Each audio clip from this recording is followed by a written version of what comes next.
Our big story tonight at 9, fed up and fighting back. Deputies in Fond du Lac County say they know who is responsible for a shot that nearly killed a 7-year-old Campbellsport girl. Another letter was sent out, but when it arrived at the new address, Erdman wasn't living there. That's a violation of his parole. They're not familiar with the man at the center of this standoff and tell us he has no criminal record. Breaking news tonight, we're told a Milwaukee police squad car has been involved in an accident. I've referred to this in the past as the Jeremy Ross wind measurer thingamajiggy 6000. Certainly not high tech, but it demonstrates the kind of wind we're seeing out here. All the parties are pretty much on the same page. I'm apparently making lots of friends out here. Thanks, man.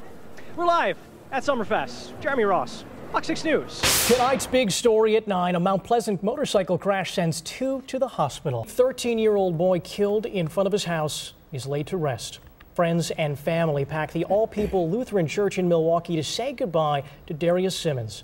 Investigators say Simmons was approached by his 75-year-old neighbor, John Spooner. Spooner accused the teen of stealing, then shot him.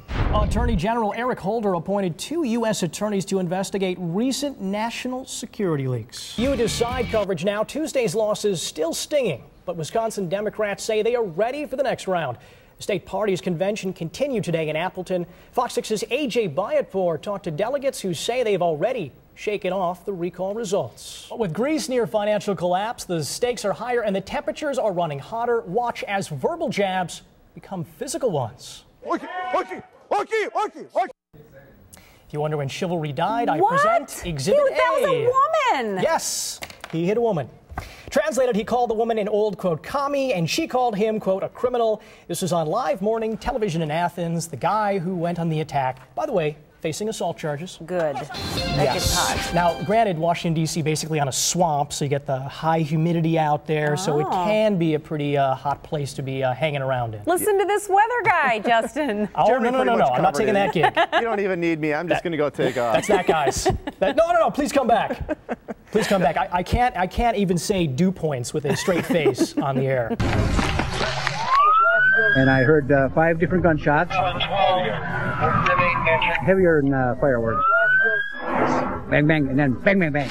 The sounds of gunfire were eventually drowned out by the call, officers down. And they're both in pretty bad condition. You know, a lot of blood, a lot of kicking and screaming from them.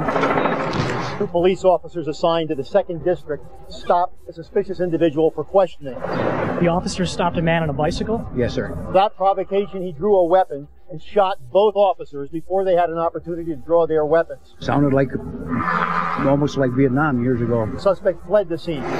But before the massive police response, the K-9 units, dozens of officers on foot, some with assault rifles, some on horseback, someone needed to tend to the wounded police officers. Peek my head out and I see all these cops converging on the scene. They were working on the one officer desperately. As soon as I got to the scene, I told them, hey, I'm an EMT, let me help out. Tom Aldana went from his job on 2nd Street to the job of life-saving. I got gloves from one of the officers, and right away I started applying pressure to the gunshot wounds.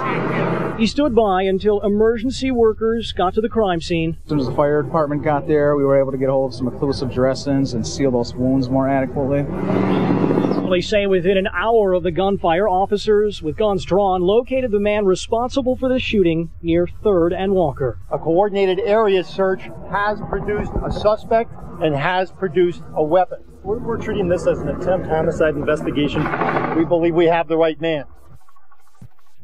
Police Chief Ed Flynn tells us the man in custody does have a criminal record with the Milwaukee Police Department. Tonight, he is under special guard at the city jail. In between the stretch of road connecting Rome and Sullivan, Wisconsin, thousands assemble. Look at the big fish. We got some nice looking floats today. You're going to enjoy it. They watch and witness something in between madness and genius. What is that? Lunacy and laughter. Somebody got run over or something. Who cares? Anarchy and artistry. It's not normal praise. If you consider Dan Boss an artist, It's showtime. then his paintbrush is his bobcat. Faster, slower. Now you might have to just lower it a hair once it gets up 4 or 5 feet. Back her up. If you'd call Boss a sculptor, Looks nice. then he's welding or melding machinery Killer. into a not-so-perfect piece ready roll out on display. PVC pipe that's all haggard. A Batmobile car. Double-decker school bus, huh? Oh yeah, I forgot there's a pontoon boat on top too. Welcome aboard the maiden voyage of the Big Johnson. Welcome to the 2011 Junk Parade. It's amazing how much junk people have. Something you don't see very often.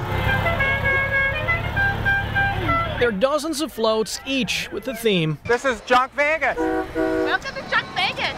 Formed from a calamity of clutter, cocktail of adrenaline, engineering, and alcohol. There's a little bit of beer involved always. A mix of machismo, mechanized machinery, and did we mention alcohol? A lot of alcohol, mostly alcohol. We'd like to tell you this display is dedicated to the responsibility of recycling, but It's about being irresponsible. It's just about having fun. It's the most fun we have all year. That's how boring life is around here. but the community gets a return on their refuse. It's a good way to raise some money. Funds collected here go to the Sullivan Area Chamber of Commerce and local first responders. Oh, look at this. And firefighters are about to earn that cash as a Ford F-150 disguised as a big mouth bass catches fire. A fatality?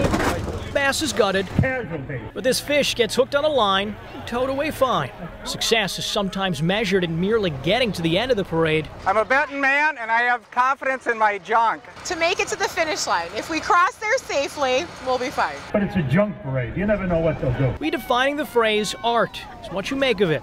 Proving one man's trash is another man's pleasure. Looks almost beautiful. Jeremy Ross, Fox 6 News.